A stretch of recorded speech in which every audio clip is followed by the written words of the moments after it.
إن الحمد لله نحمده ونستعينه ونستغفره ونعوذ بالله من شرور أنفسنا ومن سيئات أعمالنا من يهده الله فلا مضل له ومن يضلل فلا هادي له وأشهد أن لا إله إلا الله وحده لا شريك له وأشهد أن محمدا عبده ورسوله يا أيها الذين آمنوا اتقوا الله حق تقاته ولا تموتن إلا وأنتم مسلمون يا أيها الناس اتقوا ربكم الذي خلقكم من نفس واحدة وخلق منها زوجها وبث منهما رجالا كثيرا ونساء واتقوا الله الذي تساءلون به والأرحام إن الله كان عليكم رقيبا يا أيها الذين آمنوا اتقوا الله وقولوا قولا سديدا يصلح لكم أعمالكم ويغفر لكم ذنوبكم ومن يطع الله ورسوله فقد فاز فوزا عظيما أما بعد فإن خير الحديث كتاب الله وخير الهدي هدي محمد صلى الله عليه وسلم وشر الأمور محدثاتها وكل محدثة بدعة وكل بدعة ضلالة وكل ضلالة في النار أعوذ بالله من الشيطان الرجيم بسم الله الرحمن الرحيم عبس وتولى أن جاءه الأعمى وما يدريك لعله يزكى أو يذكر فتنفعه الذكرى وقال تعالى يا أيها الناس انتم الفقراء الى اللہ واللہ هو الغنی الحمید۔ اللہ تعالیٰ نے سورہ فاطر کے اندر ارشاد فرمایا اے دنیا کے تمام لوگوں تم سب اللہ کے در کے فقیر ہو اور اللہ ہے جو غنی ہے بے نیاز ہے لائق حمد اور لائق ستائش ہے۔ اس آیت کریمہ میں بندوں کی محتاجگی اور اللہ تعالیٰ کا بندوں کی ہر طرح کی عبادت اور جو ایسی چیزیں جو نقائص سے متعلق ہوتی ہیں اپنی ذات کو اللہ نے پاک اور منزہ قرار دیا اور انسان کی ان تمام محتاجیوں کا اس آیت میں ذکر کیا گیا ہے جو اس کی پیدائش کے مرحلے سے پہلے تک کے شروع ہوتی ہے اور اس کی موت تک کے جا پہنچتی ہے کہ انسان جب ماں کے رحم میں اس کے جب اعضاء تیار ہونا شروع ہوتے ہیں تو وہ اعضاء کی تکمیل کرنے میں یا اعضاء کی تکمیل کے ہونے میں وہ اللہ تعالیٰ کا محتاج ہوتا ہے۔ جب وہ اس کی پیدائش ہوتی ہے تو سببی اعتبار سے اللہ تعالیٰ اس کو ماں باپ کا محتاج بناتے ہیں اور جب وہ قوت شباب کو پہنچتا ہے تو رزق کے حصول کے لیے اور موت تک اپنی زندگی کی تمام تر ضروریات کے لیے وہ اللہ تعالیٰ کا محتاج ہوتا ہے۔ ان مرحلوں میں یا ان مراحل میں آپ غور کریں گے تو انسان کے لیے سب سے بڑی جس محتاجگی کا اللہ تعالیٰ نے اس آیت کریمہ میں ذکر کیا ہے وہ علم وحی علم شرعی کی محتاجگی ہے کہ بندہ اللہ تعالیٰ کی ہدایت کا جو اس کی دینی ہدایت ہے اس کی جانب سے اس کے بندوں پر دین پر عمل کرنے کی توفیق کی شکل میں ہے، اس میں بندہ اللہ تعالیٰ کا سب سے زیادہ محتاج ہے۔ یہاں تک کہ جب ایک انسان جب موت کے منہ میں جا رہا ہوتا ہے گرگرے کی حالت ہوتی ہے اس کو آکسیجن پر رکھا جاتا ہے تو آکسیجن کے ایک لمحے میں جس طریقے سے وہ آکسیجن کا محتاج ہوتا ہے اس سے زیادہ محتاج انسان علم دین کا علم شرعی کا ہے۔ اور جب اس کو توفیق ملتی ہے اللہ تعالیٰ کی طرف سے خاص عنایت ملتی ہے اس کو اور وہ اس کی طرف جب دوڑتا ہے اور اس کی طرف لپک کر جاتا ہے تو پھر اس کے مرتبے میں اس کے درجات میں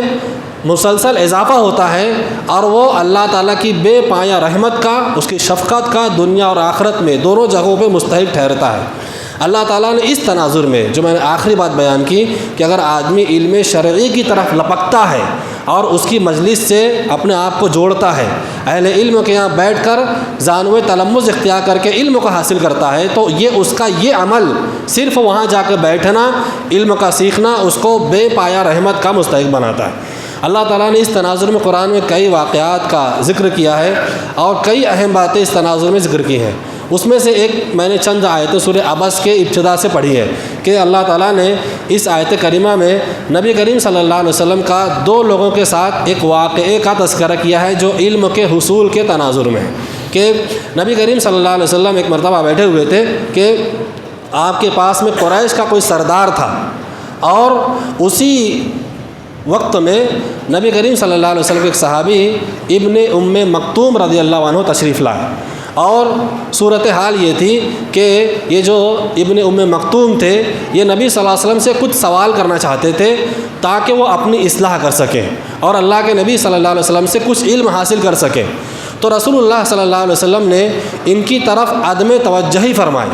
آپ نے ان سے منہ پھیرتے ہوئے اپنے ماتھے پر، اپنے پیشانی پر شکن لاتے ہوئے، اس کو چڑھاتے ہوئے، تیوری چڑھاتے ہوئے آپ اس آدمی کی طرف متوجہ ہو گئے جو کافر تھا اور سردار تھا، اور آپ کی یہ خواہش تھی کہ اگر یہ سردار مسلمان ہو جاتا ہے تو یہ بڑا آدمی ہے تو یہ زیادہ ہمارے لیے مفید بن سکتا ہے اور دینی نقطۂ نظر سے اس سے زیادہ فائدہ حاصل ہو سکتا ہے بالمقابل اس صحابی کے جو نابینا ہے اور آپ کی خدمت میں آ کے علم دین حاصل کرنا چاہ رہے ہیں، کچھ سیکھنا چاہ رہے ہیں۔ تو آپ نے ان کی طرف، جو سردار تھا اس کی طرف آپ نے التفات فرمایا، تو اللہ تعالیٰ نے آپ کو اسی امر پر تنبیہ فرمائی اور کہا کہ عبس و تولیٰ، اس نے ماتھے پر شکن ڈالا اور منہ پھیر لیا۔ یہ اللہ کے نبی صلی اللہ علیہ وسلم کا تذکرہ ہو رہا ہے کہ آپ نے تیوری چڑھائی اور آپ نے منہ پھیر لیا۔ تو انجاءہ الاعمیٰ، کس وقت کی بات ہے یہ؟ جب ان کے پاس میں ایک نابینا شخص آیا، وما یدریک لعلہ یزکیٰ، تو اللہ تعالیٰ کہہ رہا ہے کہ آپ کو کیا پتہ کہ یہ جو نابینا آدمی ہے ہو سکتا ہے کہ یہ آپ کی بات کو سنتا اور نصیحت حاصل کر لیتا، اپنے آپ کو سنوار لیتا۔ تو وما یدریک لعلہ یزکیٰ او یذکر فتنفعہ الذکریٰ، یا تو نصیحت اس کو نفع دیتی، نصیحت اس کو فائدہ پہنچاتی، او یذکر فتنفعہ الذکریٰ اما من استغنیٰ فانت لہ تصدیٰ۔ لیکن جو آدمی سردار ہے، جو آدمی بے پرواہ ہے، اس بے پرواہ آدمی کی، جس کو ہدایت کی کوئی پرواہ نہیں ہے، اس کی طرف آپ کی توجہ ہے، اور وہ آدمی جو نابینا ہے، جو علم دین سیکھنے کے لیے آیا ہے، وَأَمَّا مَنْ جَاءَكَ يَسْعَىٰ وَهُوَ يَخْشَىٰ، وہ دوڑ کر آپ کے پاس میں آیا ہے اور وہ خشیت بھی رکھتا ہے، اللہ تعالیٰ کا ڈر بھی رکھتا ہے اپنے اندر اور پرہیزگاری چاہتا ہے وہ، تو آپ اس سے بے توجہی فرما رہے ہیں۔ آپ کا یہ رویہ قطعاً صحیح نہیں ہے، یہ غیر مناسب رویہ ہے۔ کَلَّا إِنَّهَا تَذْكِرَةٌ فَمَنْ شَاءَ ذَكَرَ، یہ جو قرآن ہم نے آپ پر نازل کیا ہے یہ تو نصیحت ہے، یہ صحیفہ ہے، اس میں نصیحت ہے لوگوں کے لیے، تو جو چاہے اس کو یاد کرے، جو چاہے اس سے نصیحت حاصل کرے۔ تو اللہ تعالیٰ نے اللہ کے نبی صلی اللہ علیہ وسلم کو اس میں اس بات کا حکم دیا کہ دعوت و تبلیغ میں، اصلاح میں آپ کو چہرہ نہیں دیکھنا ہے، سامنے والے کی شابہات نہیں دیکھتی ہیں، اس کا مال و دولت نہیں دیکھنا ہے اور اس کا مقام و مرتبہ نہیں دیکھنا ہے، اس کا منصب نہیں دیکھنا ہے آپ کو، بلکہ سب کو ایک نگاہ سے دیکھنا ہے، اور آپ کی توجہ اس آدمی کی طرف ہونی چاہیے جو پرہیزگاری چاہتا ہے، جو خشیت چاہتا ہے، جو اللہ تعالیٰ کا تقوی اختیار کرنا چاہتا ہے۔ آپ کا جھکاؤ ان کی طرف زیادہ ہونا چاہیے۔ اب یہاں سے جو مسئلہ مجھے بیان کرنا ہے ان کئی آیتوں سے، وہ یہ کہ جو ابن مکتوم صحابی تھے یہ دوڑ کر چل کر اللہ کے نبی کے پاس میں آئے، اور مقصد یہ تھا کہ آپ اللہ تعالیٰ کی خشیت اختیار کریں۔ تو اس مقصد سے ایک نابینا آدمی اگر علمی مجلس میں آتا ہے، نبی کی مجلس میں آتا ہے، دین سیکھنے اور سکھانے کی مجلس میں آتا ہے، تو اس کو اللہ تعالیٰ کی جانب سے یہ خیر و برکت ملتی ہے کہ جب بھی قرآن پڑھا جائے گا، عبس و تولیٰ جب بھی پڑھی جائے گی فجر کی نماز میں، عشاء کی نماز میں، تو جو لوگ اس کے معنی اور مفاہیم کو سمجھتے ہیں وہ اپنے ذہن میں ان کی یاد کو تازہ کریں گے، اور اس کا اجر و ثواب کہ ان کے تقوی کی گواہی، ان کی خشیت کی گواہی اللہ تعالیٰ اپنے کلام میں دے رہا ہے، اور ان کے واقعے کے تناظر میں نبی صلی اللہ علیہ وسلم کو حکم دیا کہ آپ کا جھکاؤ نیک لوگوں کی طرف، اہل تقوی کی طرف اور اہل علم کی طرف ہونا چاہیے، ان کی طرف ہونا چاہیے جو علم کا ذوق و شوق رکھنے والے لوگ ہیں۔ اس واقعے کا ذکر ہوتا رہے گا تو یہ پتہ چلا ہمیں کہ اگر آپ علم سے قریب ہوتے ہیں، اپنی نسبت کو علم القرآن سے، علم الحدیث سے اگر جوڑتے ہیں، تو دنیا اور آخرت میں اس طرح خیر و برکت ملے گی کہ ان میں سے بعض کا تذکرہ اللہ نے قرآن میں فرمایا، اور بعض کے بارے میں نبی صلی اللہ علیہ وسلم کی زبانی دیگر فضیلتیں اور دیگر مرتبے اللہ نے بیان فرمایا۔ اللہ تعالیٰ نے قرآن مجید کے اندر ایک جگہ تذکرہ کیا ہے کہ علم تر ان اللہ انزل من السماء ماء، ہم نے آسمان سے بارش برسائی، پانی برسایا، اور اس سے مختلف قسم کے نباتات اگائے، پیڑ پودے اگائے، اس سے مختلف قسم کے پھل اور انسان کو سبزیاں کھانے کی چیزیں اس سے حاصل ہوتی ہیں۔ اور اس کے بعد اللہ نے اس میں نشانی کے طور پہ اس بات کا بھی ذکر کیا ہے کہ ہم نے پہاڑ بنائے، پہاڑ کے درمیان گھاٹیاں بنائیں، ان میں بعض گھاٹیاں کالی ہیں، بعض گھاٹیاں اس میں سرخ ہیں، لال ہیں، یہ بھی نشانی کے طور پہ ہے۔ اور اس کے بعد فرمایا کہ جو لوگ ہیں اور جانور اور چوپائے ہیں، ان میں مختلف قسم کی انواع ہیں، مختلف قسم کی اقسام ہیں۔ ان عظیم الشان نشانیوں کا تذکرہ کرنے کے بعد اللہ نے فرمایا کہ انما یخشی اللہ من عبادہ العلماء، اللہ کے وہ بندے جو علم والے لوگ ہیں وہی اللہ سے خشیت رکھتے ہیں۔ تو اس آیت کریمہ کے تناظر میں آپ دیکھیے کہ جو نشانیوں کا تذکرہ کیا جا رہا ہے، بارش برسانے کا تذکرہ ہے، پہاڑوں کا تذکرہ ہے، گھاٹیوں کا تذکرہ ہے، انسانوں کا تذکرہ ہے، جانوروں کا تذکرہ ہے، اس کے بعد اللہ تعالیٰ کہہ رہا ہے کہ جو علم والے لوگ ہیں وہ اللہ سے ڈرتے ہیں، مطلب جن کے پاس اللہ تعالیٰ کی معرفت ہوتی ہے وہ اس معرفت کو ذریعہ بنا کر کے وہ ان نشانیوں میں غور و فکر کی ان کو توفیق ملتی ہے کہ وہ ان نشانیوں سے جو آفاقی نشانیاں ہیں اس میں غور کر کے اللہ تعالیٰ کی معرفت حاصل کرتے ہیں۔ اور یہ جو اللہ تعالیٰ کی معرفت ہوتی ہے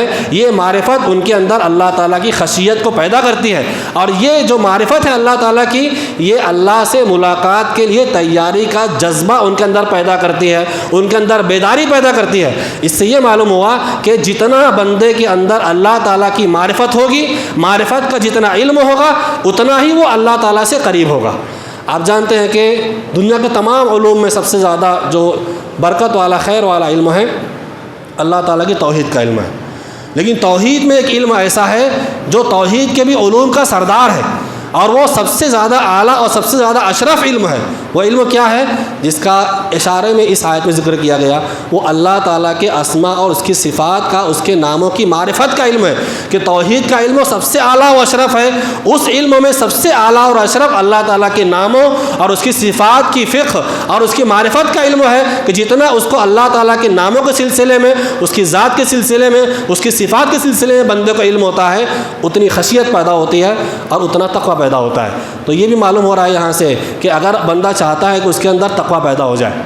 اس کے اندر خشیت پیدا ہو جائے، وہ اللہ کے جناب میں رونے والا بن جائے، وہ تہجد گزار بن جائے، تہجد کی نماز کے لیے کھڑا ہونے کا اس کے اندر ایک جذبہ پیدا ہو جائے، ایک ذوق پیدا ہو جائے، اس کے اندر طاقت آ جائے نماز فجر کے لیے اور دیگر فرائض کے لیے، وہ کوتاہیوں کو دور پھینکنے والا ہو جائے اور رغبت پیدا کرنے والا بن جائے اپنے اندر، تو اس کا حل یہ ہے کہ اس کے اندر اللہ تعالیٰ کی معرفت ہونی چاہیے۔ آج آپ دیکھ لیجئے سماج اور معاشرہ علم سے، معرفت سے کتنا دور ہے۔ جتنا آپ علم سے دور ہوں گے اتنا آپ جہالت سے قریب ہوں گے، اور جو آدمی علم دین سے دور ہوتا ہے جب وہ جہالت کے قریب ہوتا ہے تو شرک میں مبتلا ہوتا ہے، جب وہ جہالت میں جاتا ہے تو بدعت کرتا ہے، جب وہ جہالت میں جاتا ہے تو اس کے اندر گناہوں کی جو قباحت ہوتی ہے وہ اتنی ہلکی ہو جاتی ہے، جیسے ناک پہ مکھی بیٹھتی ہے تو مکھی کے اڑانے کے لیے کتنی انرجی لگتی ہے، کتنا ہلکا پن معلوم ہوتا ہے کہ ناک پہ مکھی بیٹھی اس کو ایسے کر کے اڑا دیا۔ ایسے ہی آدمی جب اس کے اندر معرفت کم ہوتی ہے تو اس کے اندر گناہ کی جو قباحت ہوتی ہے وہ کم ہو جاتی ہے۔ اور اہل علم نے لکھا کہ جب آدمی کے اندر جو گناہ وہ کرتا ہے اگر اس کی نگاہ میں وہ گناہ چھوٹا ہوتا ہے تو جتنا چھوٹا اس کو اپنی نگاہ میں سمجھتا ہے وہی گناہ اللہ کی نگاہ میں اتنا بڑا ہوتا ہے، اور جو گناہ کرتا ہے وہ اگر اس گناہ کو اپنی نگاہ میں بڑا سمجھتا ہے تو وہ اللہ تعالیٰ کی نگاہ میں چھوٹا ہوتا ہے۔ اب یہ چیز کہاں سے پیدا ہوئی؟ یہ چیز اس کو علم دین اور علم شریعت کی بنیاد پر اس کے اندر یہ پیدا ہوتی ہے کہ وہ گناہ کرتا ہے تو اس کو فسق سمجھتا ہے، اس کو اللہ کے عذاب کا سبب اور ذریعہ سمجھتا ہے، اور یہی سوجھ بوجھ، یہی فہم اس کو توبہ کے اوپر ابھارتی ہے۔ تو آپ دیکھیے کہ تمام چیزوں کا خلاصہ یہ نکلتا ہے کہ آدمی اللہ تعالیٰ کے دین سے اور علم سے قریب ہو۔ آج ہمارا سماج کہاں جا رہا ہے آپ دیکھ لیجئے، میں نے کئی جگہ تذکرہ کیا، پھر ذکر کروں گا کہ ہمارے اپنے شہر کی صورتحال کیا ہے۔ کہیں قتل و غارت گیری کا بازار گرم ہے، کوئی بولنے کے لیے تیار نہیں ہے۔ ہمارا سماج یہ سمجھتا ہے کہ ہم سدھار کمیٹی بنا لیں، اصلاح معاشرہ کر لیں، کچھ بھیڑ بھاڑ لگا لیں تو اس سے یہ مسئلے کا حل نکل جائے گا۔ 20 سال کے 18 سال کے نوجوان لڑکے لڑکیاں خودکشی کر رہے ہیں، تھوڑا سا ازدواجی زندگی میں کیا مسائل آ گئے، خودکشی کی راہ اختیار کر لے رہی ہیں لڑکیاں۔ اس کا کوئی حل سماج میں نہیں ہے۔ جو مقروض ہے وہ قرضوں کے بوجھ تلے دبا چلا جا رہا ہے، جو آدمی پریشان حال ہے اس کی پریشانی کو لوگ معلوم کرنے والے لوگ موجود ہیں، اس پر ہنسنے والے لوگ موجود ہیں۔ اگر اچھائی کا وقت رہے تو اس پر حسد کرنے والے لوگ موجود رہیں گے، لیکن مدد کرنے والے، تعاون کرنے والے، اس کے لیے سہارا بننے والے، اس طرح کے لوگ آپ کو نظر نہیں آئیں گے، اور اتنے نظر آ سکتے ہیں کہ انگلیاں زیادہ پڑے اور ان کی جو گنتی ہے وہ ختم ہو جائے۔ اس سے سماج کی اصلاح ہوگی؟ نہیں ہوگی۔ آپ کو زمینی سطح پر رہ کر سماج کے جو مسائل ہیں اس کو حل کرنے کے لیے کوئی نظام بنانا پڑے گا۔ اگر ایک محلے میں کوئی ایک خاتون بیوہ ہوتی ہے، 2-3 بچے یتیم ہو جاتے ہیں، تو کفالت کون کرے گا ان کی؟ بھائی تمام محلے کے جو لوگ ہیں 50-50 روپے 100 روپے ہفتے کا اگر اسے گھر پہنچانے کا نظام بنا لیں، کیا اسے کفالت نہیں ہوگی؟ ایک آدمی مقروض ہے، اس کا قرض وہی ادا کرے گا، ہم یہ سمجھتے ہیں اس نے قرض لیا تھا وہی ذمہ دار ہے اس کا، ہم اس کی فضیلت کو حاصل نہیں کرنا چاہتے جو قرض کو ادا کرنے کی فضیلت ہے۔ اور جہاں تک کہ برائی اور بدکاری اور فحاشی کی بات ہے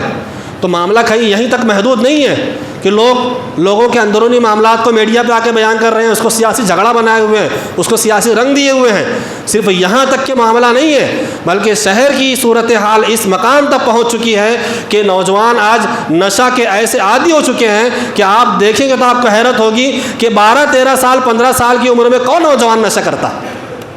لیکن آپ دیکھ لیجئے یہ برائی عام ہے ہمارے سماج میں۔ اور اس سے بڑھ کر جو شہر مساجد کا، میناروں کا، علماء کا اور علماء کی منقبت کا، بڑی بڑی ٹوپیاں، بڑے بڑے جبے کبے والوں کا جو شہر سمجھا جاتا ہے، اس شہر میں جسم فروشی کے کھلے عام واقعات ہو رہے ہیں، کھلے عام میڈیا پہ آ رہا ہے کہ اس شہر میں جسم فروشی کے معاملات فلاں فلاں محلے میں ہو رہے ہیں، فلاں فلاں لوگ اس سے مبتلا ہیں، کوئی کارروائی نہیں ہے۔ پرشاسن کی طرف سے بھی سب ڈھیلا پتلا معاملہ ہوتا ہے، اور سماج میں بولے تو کون بولے؟ جن کو بولنا چاہیے تو وہ شہر چھوڑ کے کہیں اور چلے جاتے ہیں، جن کی باتوں میں اثر ہے وہ میدان میں آنا نہیں چاہتے۔ تو سماج مسلسل زوال کی طرف جا رہا ہے اور جائے گا زوال کی طرف۔ اس کے حل کی طرف آنا ہے تو معرفت کی طرف آنا ہوگا، وہ معرفت جو اللہ کی معرفت ہے، وہ معرفت جو قرآن و حدیث کی معرفت ہے۔ یہ معرفت آپ کو کہاں سے ملے گی؟ یہ معرفت آپ کو اہل علم کی مجلس سے ملے گی۔ ابھی کتنے نوجوانوں کو ہم دیکھتے ہیں واٹس ایپ پہ، میڈیا پہ، وہ چھوٹے چھوٹے کلپس سینڈ کرتے ہیں اور ان کی پذیرائی بھی کی جاتی ہے، پذیرائی ہونی چاہیے، لیکن اہل علم کے اقوال کی روشنی میں کہہ رہا ہوں، موجودہ زمانے کے جو کبار علماء اہل حدیث ہیں ان کے اقوال کی روشنی میں کہہ رہا ہوں کہ سوشل میڈیا علم کے حصول کا ذریعہ نہیں ہے، یہ معلومات کا ذریعہ ہے۔ اہل علم کہہ رہے ہیں، شیخ ارشاد اللہ قصری بر صغیر کے اس وقت بڑے علماء میں ان کا شمار ہوتا ہے، ہمارے ہاں مہاراشٹر کے شیخ عبدالسلام سلفی، ان لوگوں میں نے یہ بات کہی کہ اس کا فائدہ صرف 10% ہے، باقی 90% فائدے کہاں سے ملیں گے؟ علماء کی مجلس سے ملیں گے، جہاں ہمیں پسینہ آتا ہے، وقت زیادہ ہو جائے تو پریشر کم زیادہ ہونے لگتا ہے علمی مجلسوں میں۔ یہ صورتحال پیدا ہو گئی، علماء کی بدگوئی کرنے والے، برائی کرنے والے لوگ سماج میں آپ کو زیادہ مل جائیں گے، ان سے قریب ہونا، ان سے علمی استفادہ کرنا، ایسے لوگ آپ کو کم ملیں گے۔ یہ جو عام چل پڑا ہے، اگر میں اسے فتنہ کہوں کہ چھوٹے چھوٹے کلپ پھیلا دو دین پھیل گیا، دین اس سے حاصل ہوتا ہے؟ چھوٹے کلپ کے کچھ فائدے ضرور ہیں، اس سے آپ کچھ علم حاصل ضرور کر سکتے ہیں، لیکن شریعت کا جو علم ہے یہ علم و تفصیلی علم ہے، اور یہ صرف علماء سے حاصل کیا جاتا ہے۔ اللہ تعالیٰ نے نبی کریم صلی اللہ علیہ وسلم کو علم و سکھایا تو جبریل امین کو بھیجا، وہ آ کے اللہ کے نبی صلی اللہ علیہ وسلم کو قرآن کا علم سکھا رہے ہیں، اس کی تشریحات سکھا رہے ہیں، اس میں تفاصیل بتا رہے ہیں احکامات کی۔ پھر اللہ کے نبی صلی اللہ علیہ وسلم صحابہ کو بتا رہے ہیں، پھر صحابہ اپنے زمانے میں علمی مجلسوں میں شریک ہو کر لوگوں کو دین سکھا رہے ہیں، پھر یہ طریقہ محدثین نے اختیار کیا۔ لیکن اب کے زمانے میں کیا ہو گیا؟ علماء کا 2 گھنٹے کا بیان ہے، اس میں سے 5-10 کلپ 2-2 منٹ کی 30-30 سیکنڈ کی کاٹ لو، واٹس ایپ پہ لگا دو۔ ایک واٹس ایپ میں اگر 100 لوگ ہیں تو اس میں سے 50 لوگ ایسے رہتے ہیں جو سینڈ کرنے والے ہوتے ہیں، اور 30 لوگ ایسے ہوتے ہیں جو دیکھتے ہی نہیں ہیں، اور 20 لوگ ایسے ہوتے ہیں جو خالی اس کو دیکھ لیتے ہیں کہ بس اس میں کچھ آیا ہے۔ استفادہ کہاں ہے؟ فائدہ ہم کہاں حاصل کر رہے ہیں؟ اور بھی میں نے ایک جگہ سوال کیا تھا کہ ایک آدمی اگر طواف کر رہا ہے اور طواف کے چھٹے راؤنڈ میں، چھٹے چکر میں اس کو پتہ چلا کہ اس کے کپڑے میں گندگی لگی، اس کے پیر میں گندگی لگی ہے، اور عمرہ کا طواف کر رہا ہے، تو اب اس کا عمرہ مکمل ہوگا یا نہیں ہوگا؟ یا پھر سے وہ پورا عمرے کے پورے ارکان ادا کرے گا، یا پھر سے وہ پورے 7 چکر کو لگائے گا؟ کیا مسئلے کا حل نکلے گا؟ کون بتائے گا آپ کو؟ آپ گوگل سے معلوم کر لیں گے، چھوٹی چھوٹی کلپ سے آپ معلوم کر لیں گے۔ اور یہ جو معاملہ یہ چھوٹا نہیں ہے، چھوٹے چھوٹے کلپ سے علم سکھانے والوں کا منہج سمجھ میں نہیں آتا ہے۔ ایک صاحب عمرہ کے لیے گئے اور ایک مسئلہ پیش آیا، ان کو جو بھی مسئلہ رہا ہوگا تو اس نے کہا رکو ابھی، پھر سے اس نے نکالا اس میں سے موبائل میں سے، اور ایک انجینئر صاحب کی کلپ نکال کے بتایا دیکھو مسئلے کا حل یہ بتا رہے ہیں۔ اب وہ چھوٹی سی جو کلپ ہے جس میں ایک حدیث بیان کی گئی ہے، کوئی انجینئر ہے، کوئی ڈاکٹر ہے، کوئی فلاں ہے، اس کا منہج آپ کیسے طے کریں گے کہ اس کا منہج کیا ہے؟ اور جب جس آدمی سے آپ علم حاصل کر رہے ہیں اس کے منہج کا پتہ آپ کو نہیں ہے تو کہاں سے گمراہی گھولے گا آپ کو سمجھ میں نہیں آئے گا۔ ابھی میں نے جعفر نے تذکرہ کیا تھا کہ ایک صاحب پیس ٹی وی پر آتے تھے، انہوں نے یہ اپنے درس میں کہا تھا کہ حضرت علی رضی اللہ تعالیٰ عنہ میرے حساب سے خلافت کے سب سے زیادہ حقدار تھے۔ اب اگر وہ درس قرآن کی مجلس میں یا اپنی علمی مجلس میں یہ چیز بیان کر رہے ہیں، آپ کو سمجھ میں آ جائے گا وہ کیا کہہ رہے ہیں۔ یہ جو نعرہ تھا کہ حضرت علی خلافت کے سب سے زیادہ حقدار تھے، یہ نعرہ حدیث کی کتابیں اور تاریخ کی کتابیں بتاتی ہے کہ سب سے پہلے اس نعرے کو بلند کرنے والا عبداللہ بن سبا یہودی تھا، اور یہ شیعت اور رافضیت کی پہچان ہے کہ وہ حضرت علی کو خلافت کا زیادہ حقدار بتاتے ہیں، اور آگے بڑھ کے وہ آپ کی مجلس میں تقیہ کر سکتے ہیں، لیکن آگے بڑھ کر کے وہ اللہ کے نبی صلی اللہ علیہ وسلم سے زیادہ حقدار نبوت کا ان کو مانتے ہیں، حضرت علی کو۔ ایک آدمی رافضیت گھول رہا ہے، وہ حضرت الوجود کا عقیدہ گھول رہا ہے آپ کے اندر، آپ کو سمجھ میں نہیں آئے گا۔ یہ چھوٹے چھوٹے کلپ کا جو معاملہ ہے نا کہ اسٹیٹس پہ لگا لو، بہت لوگ دیکھتے ہیں، کتنے لوگوں نے دیکھا تو اتنی فضیلت رہے گی اس کلپ کی، یہ سب چیزیں ایسی ہیں جس سے ہمیں پرہیز کر کے ہمیں علم سے اور علماء سے آج جڑنے کی ضرورت ہے۔ آپ دیکھ لیجئے کہ ہماری شریعت میں کتنی اس کی تاکید موجود ہے۔ میں کئی باتیں لکھ کر لایا تھا کہ اللہ کے نبی صلی اللہ علیہ وسلم کو اللہ تعالیٰ حکم دے رہا ہے وَقُلْ رَبِّ زِدْنِي عِلْمًا، اے نبی آپ دعا کیجئے، کہیے کہ میرے رب میرے علم میں اضافہ فرما دے۔ اللہ کے نبی سے بڑا عالم اس روئے زمین پر کوئی ہو سکتا ہے؟ بتائیے آپ، نہیں ہو سکتا۔ تو کیوں کہا اللہ تعالیٰ نے کہ آپ دعا کیجئے کہ آپ اللہ تعالیٰ آپ کے علم میں اضافہ فرمائیں؟ امام قرطبی نے لکھا ہے کہ اگر اللہ تعالیٰ کو نبی کریم صلی اللہ علیہ وسلم سے کسی اور چیز میں اضافہ اور ذاتی مطلوب ہوتی تو اللہ تعالیٰ اس کا بھی حکم دیتا کہ آپ اس میں اضافے کی دعا کیجئے۔ علم کی ضرورت تھی، لہٰذا کہا کہ مسلسل دعا کرتے رہیے کہ اللہ تعالیٰ آپ کے علم میں اضافہ فرمائے۔ بچہ جب پیدا ہوتا ہے نا، ہم ہائے ہیلو ٹاٹا بائے یہ سب سکھاتے ہیں نا، ہمارے دین میں حکم دیا گیا اس کو سب سے پہلے لا الہ الا اللہ پڑھنا سکھاؤ۔ اور وہی بچہ جب بڑا ہو کے جس بھی عمر کے لمحے میں وہ موت کے جب دہانے میں پہنچتا ہے تو کہا کہ لَقِّنُوا مَوْتَاكُمْ لا الہ الا اللہ، اس کو لا الہ الا اللہ کی تلقین کرو، اس کو بار بار یاد دہانی کراؤ، اس کی موت اس پر ہونی چاہیے۔ یہ پتہ چل رہا ہے کہ زندگی میں اللہ تعالیٰ کا پہلا مطالبہ بھی علم ہے، علم توحید کا ہے، اور زندگی میں آخری مطالبہ بھی اللہ تعالیٰ کا علم کا اور علم توحید کا ہے۔ اور یہ پتہ چلتا ہے کہ آدمی زندگی سے لے کے موت تک تربیت کا محتاج ہے۔ ہم جس سماج میں رہتے ہیں، خصوصاً میں اہل حدیث کے نوجوانوں کی بات کر رہا ہوں، آمین رفع الیدین اور کچھ جذباتی تقریر، کچھ ترنم والی تقریر سن لی تو سمجھتے ہیں کہ ہم پر اللہ کا بہت فضل ہو گیا، اب ہم کو درس قرآن میں جانے کی ضرورت نہیں ہے۔ درس قرآن میں ہمارا 2-5 لوگ رہیں گے، اس میں بھی اگر چائے پانے کا نظم نہ ہو تو شاید اس سے بھی 1-2 کم ہو جائے۔ برا مت مانیے، یہ سماج کی وہ دکھتی رگیں ہیں جس پر ہم ہاتھ رکھنا ضروری ہے، وہ زخم ہے جس کا علاج ضروری ہے۔ جو قوم قرآن سے دور ہو جائے، جو قوم دین سے دور ہو جائے، اس قوم پر اللہ کی رحمت کہاں سے آئے گی؟ اللہ تعالیٰ نے اپنی رحمت کا سبب و ذریعہ بنایا ہے علم دین کو۔ جب موسیٰ علیہ السلام کتنے بڑے عالم ہیں، بتائیے آپ کتنے جلیل القدر پیغمبر ہیں۔ اللہ تعالیٰ قرآن میں کہہ رہا ہے کہ فَوَجَدَ عَبْدًا مِّنْ عِبَادِنَا آتَيْنَاهُ رَحْمَةً مِّنْ عِنْدِنَا، جب ان کی ملاقات ہمارے ایک بندے سے ہوئی، ہمارے بندوں میں سے ایک بندے سے ہوئی جس کو انہوں نے پایا، تو کہہ رہا اللہ تعالیٰ کہ آتَيْنَاهُ رَحْمَةً مِّنْ عِنْدِنَا، ہم نے ان کو اپنے پاس سے رحمت عطا فرمائی تھی، وَعَلَّمْنَاهُ مِن لَّدُنَّا عِلْمًا، اور اپنے پاس سے ہم نے ان کو خاص علم عطا فرمایا تھا۔ یہاں مراد خضر علیہ السلام ہے کہ موسیٰ علیہ السلام ان سے کہہ رہے ہیں کہ مجھ کو کچھ جو علم اللہ نے آپ کو دیا ہے اس علم میں سے کچھ چیزیں مجھے سکھا دیجئے تاکہ میں بھی صاحب علم بن جاؤں۔ اللہ کی خاص رحمت ہوئی، اور اسی خاص رحمت کے تناظر میں خضر علیہ السلام کا تذکرہ ہو رہا ہے کہ وہ ہماری خاص رحمت علم ہے اور ہماری خاص رحمت نبوت ہے۔ اور جن کو علم ملتا ہے،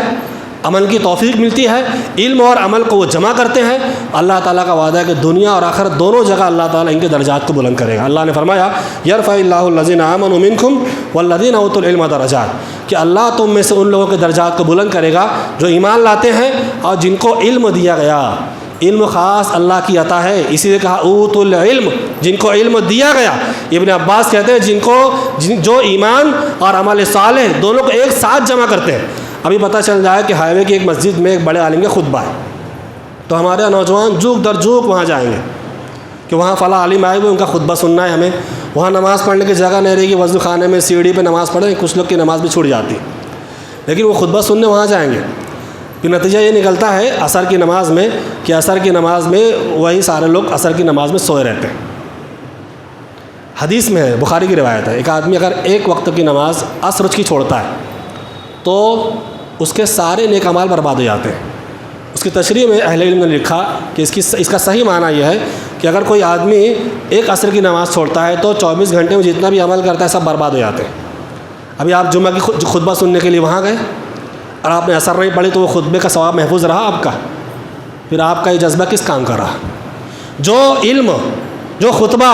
جو درس آپ کو ایک وقت کی نماز کی پابندی پر نہ ابھار سکے، کیا یہ علم نافع ہے؟ کیا اس علم سے جو فائدہ آپ کو ملنا چاہیے وہ فائدہ آپ کو ملا؟ جب دنیا میں اس کے اثرات نظر نہیں آ رہے آپ کو تو مرنے کے بعد اس کے اثرات کیا نظر آئیں گے آپ کو؟ کیا فائدہ ملے گا اس کا؟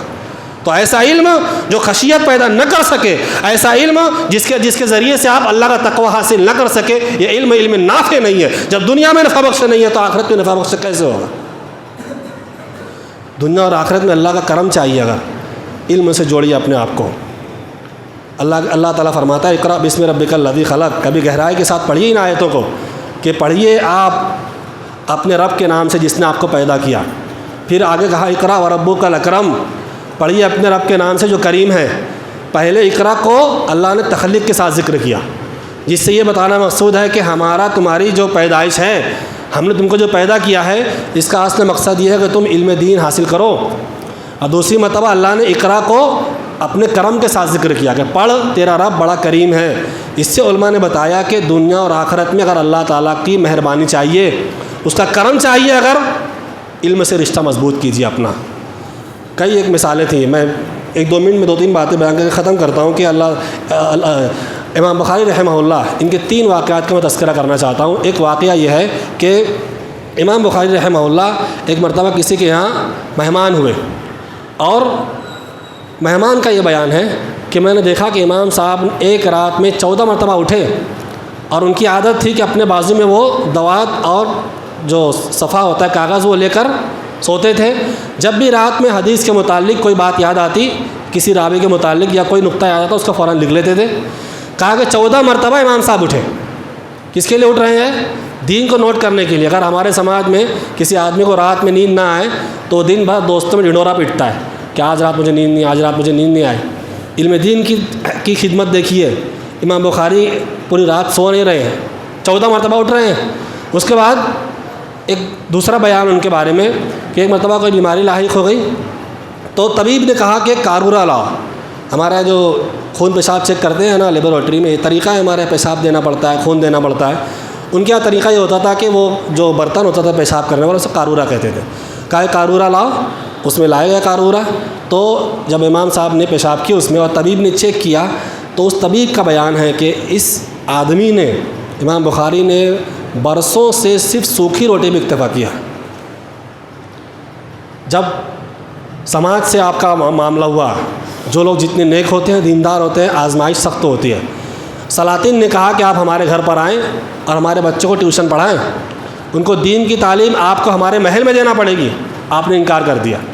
تو کہا کہ شہر سے نکل جاؤ، نکال دیے گئے۔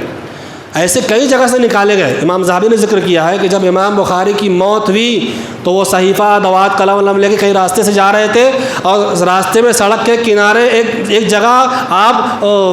ایسے پائے گئے کہ آپ کی موت ہو چکی تھی، روح پرواز کر چکی تھی۔ اب جب بھی ذکر ہوتا ہے عن ابی ہریرہ رضی اللہ عنہ قال قال رسول اللہ صلی اللہ علیہ وسلم، پھر پوری حدیث پڑھی جاتی ہے، تب کہا جاتا ہے رواہ البخاری فی کتاب فلاں، رواہ البخاری فی کتاب الانبیاء، رواہ البخاری فی کتاب الرقاق۔ اللہ کے نبی صلی اللہ علیہ وسلم کی حدیث سے علم سے اپنا رشتہ جوڑا تو اللہ تعالیٰ نے نبی کی حدیث سے رشتہ جوڑنے کی بنیاد پر آپ کے شرف کو ایسا بلند کیا کہ دنیا میں جتنی بھی مساجد ہیں، جتنے مدارس ہیں، علم کی مجلس ہے، اگر نبی کا تذکرہ ہوگا تو بخاری کا بھی تذکرہ ہوگا۔ کیا پتہ چلا آپ کو؟ علم سے جوڑیں گے تو اللہ دنیا اور آخرت میں درجات کو بلند کرے گا۔ کتنے بڑے شرف کی بات ہے، جہاں قال رسول اللہ صلی اللہ علیہ وسلم پڑھا جائے وہاں رواہ البخاری پڑھا جائے، وہاں رواہ الترمذی پڑھا جائے، وہاں رواہ مالک پڑھا جائے، وہاں رواہ الشافعی پڑھا جائے۔ دین کے علم سے جتنا جڑو گے اتنا قبر روشن ہوگی، اتنا آخرت میں آپ کے لیے نجات کے اسباب مہیا ہوں گے۔ اللہ رب العالمین سے دعا ہے ہمیں علمی مجلس سے محبت کرنے کی توفیق عطا فرمائے، علم سے جوڑ دے، اور علم کی بنیاد پر اللہ تعالیٰ ہمیں نیک عمل کی توفیق عطا فرمائے، دنیا اور آخرت کی سعادت سے بہرور فرمائے۔ آمین۔ وصلی اللہ علی نبینا محمد وعلی آلہ وصحبہ اجمعین، وآخر دعوانا ان الحمد للہ رب العالمین۔